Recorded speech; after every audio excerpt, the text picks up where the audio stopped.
I'm checking my pulse. It's not changing because of an AirPod. When I first heard about the iPad, the iPod, iPhone, and Macintosh, my pulse raced.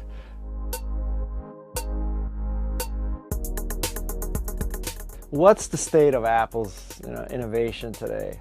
Whenever people leave a company, their selective memory is always more positive. So when I was there, it was really innovative, but not anymore. You have to understand that's the back channel story. I want something that just tugs at my heartstrings, that I read about it and like a fool, I'm willing to go there at midnight the night before it's available, and I'm standing in line and I just want to get this thing. And people don't stand in line at the Apple store anymore waiting to get the next iPhone or the next MacBook or the next iPad in the morning. And I think there's several factors going there, one of which is, if we all have our phones and iPads, how much better can it be?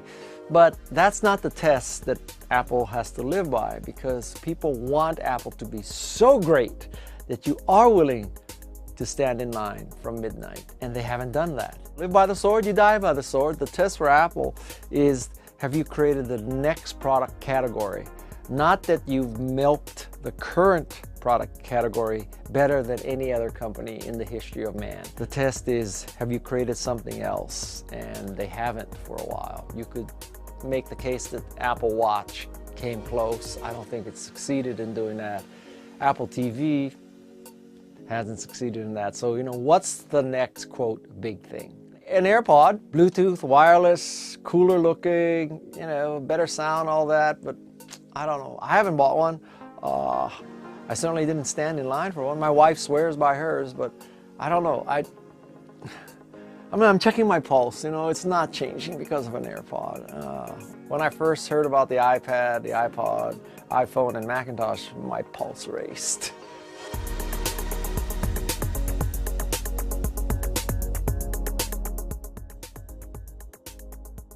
From Apple's perspective, they got all these devices, they have all this information, they all have all these relationships. Why not tap into it?